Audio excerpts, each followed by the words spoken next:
Hey, everyone, and welcome to another deep dive Yeah. into smart spending. That's right.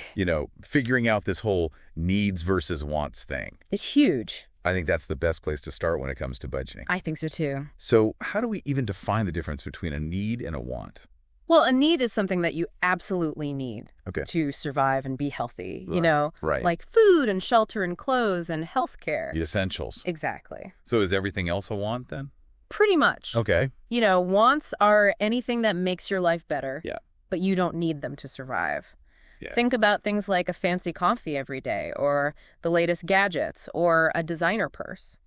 Yeah, but those things feel like needs sometimes. Oh, they totally do. Yeah. Especially because there's so much advertising now. So how can we tell the difference then? You have to ask yourself, Okay. what's the real reason I'm buying this?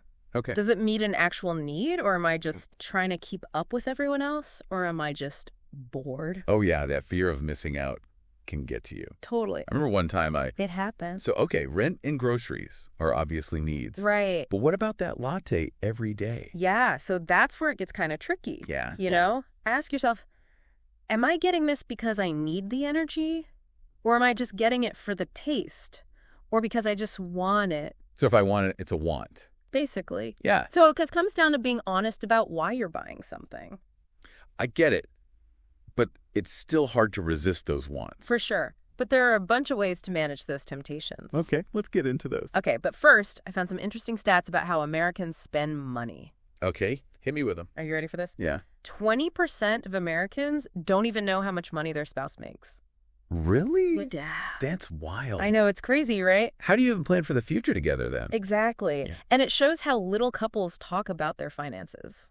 Okay, what else? Okay, get this. Okay. 27% of Americans either have no idea when they'll be debt-free Wow. or think they'll be in debt forever. Okay, so what does that tell us about how Americans spend their money? I think a lot of people are just not talking about money enough. Okay. And I think a lot of us are spending based on our emotions Yeah. or trying to keep up with the Joneses. Yeah, it's like you have to have the newest phone and the biggest house. And Exactly. Yeah. And people are willing to go into debt to do it. Yeah, for sure. I've totally been there. It's tough, right? Yeah, the fear of missing out is real. It's everywhere you look, too. Yeah. All over social media and advertising. Okay, so how do we break these habits? That's what we're going to talk about next. Okay, great. We've got some practical tips and strategies for managing your money and resisting those wants. Sounds good. Okay, so let's talk budgeting. Yeah, that's a good place to start. Yeah, there are a lot of different ways to budget, Right. but one of the most popular methods is the 50-30-20 rule. Oh, yeah, I've heard of that. Yeah. How's that one work again? It's pretty simple, really. Okay. You take your take-home pay, Yeah. and you divide it into 3 categories. Okay. 50% goes to your needs, Right. the essentials we talked about. Uh-huh. Then 30% goes to your wants, Okay. the things that make life more fun. Yeah. And then the last 20% goes to savings and paying off debt. So it's like a way to make sure you're taking care of everything. Exactly. Okay, that makes sense. Yeah, it's a good starting point. What about something a little more strict? Oh, you mean like zero-based budgeting? Yeah, what's that? So with zero-based budgeting, Right. you give every dollar a job. Okay. You plan out exactly where every dollar of your income is going to go. So at the end of the month, Right. your income minus your expenses should be 0. Exactly. Okay, I like that. Yeah, it's really good for people who like to be organized. No more money disappearing without knowing where it went. Right. Okay, so let's say you have a budget and you're tracking your spending, Uh-huh. but you still can't resist buying things you don't need. Yeah, those impulse purchases can be tough. Any tips for that? Oh, yeah. There are a few things you can try. Okay. One classic one is the 7-day rule. What's that? So if you see something you want to buy, but Yeah. you don't really need it, you Uh-huh. wait 7 days before you buy it. Okay. And a lot of times that urge to buy it just goes away. Yeah, I can see that. You realize you didn't really need it after all. It's like out of sight, out of mind. Exact. Okay, so we're being mindful and managing those wants, Yeah, but what about saving up for bigger goals?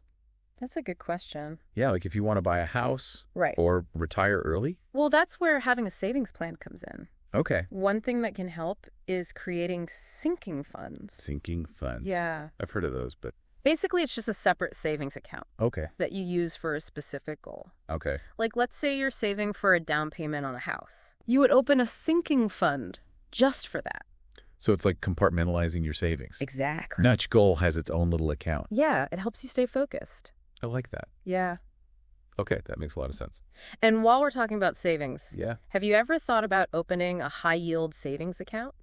I've heard of those. Yeah, they usually have better interest rates than regular savings accounts. Oh, really? Yeah. So you can earn more money, Exactly. even if you're not actively investing. Yeah, your money's just growing in the account.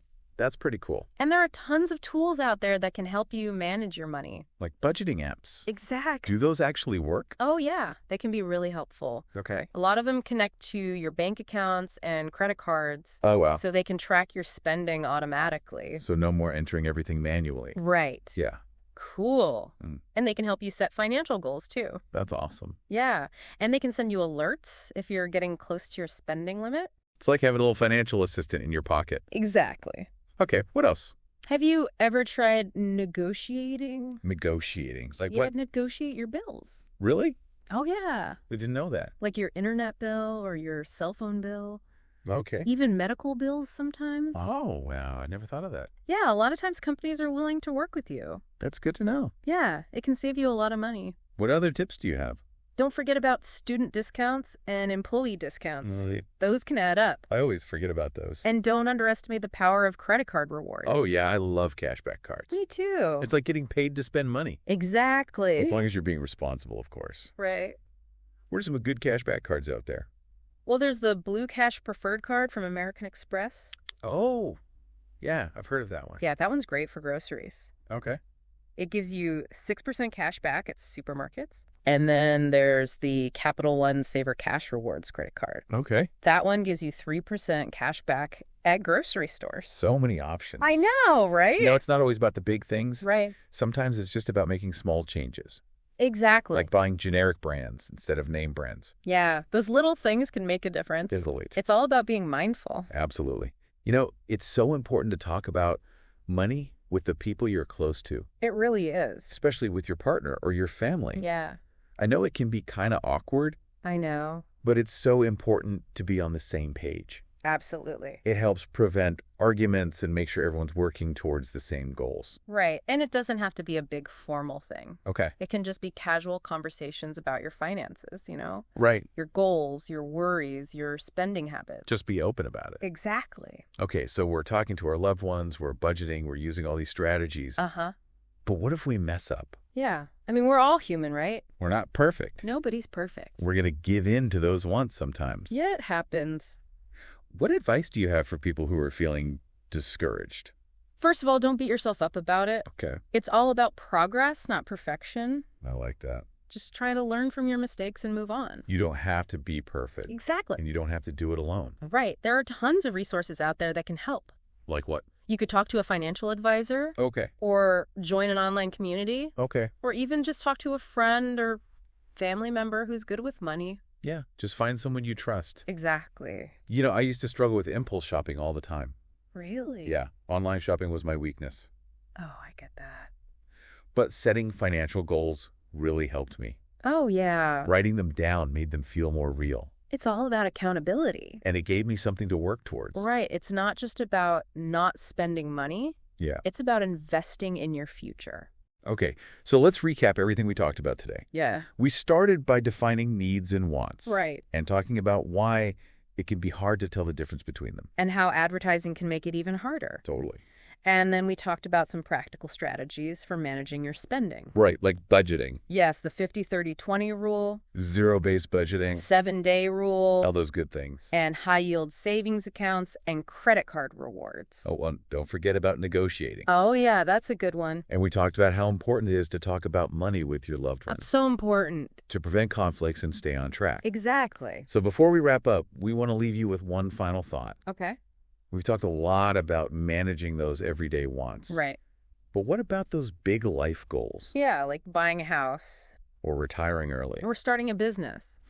How do we balance enjoying life now with saving for the future? That's the million-dollar question. It's all about finding that sweet spot. And it's a journey. Not a destination. Be kind to yourself, celebrate the small wins, Absolutely. and keep those big dreams in mind. That's great advice. Well, we hope this deep dive has given you some ideas for managing your money. And achieving your financial goals. Thanks for joining us. And don't forget to subscribe for more deep dives. We'll see you next time.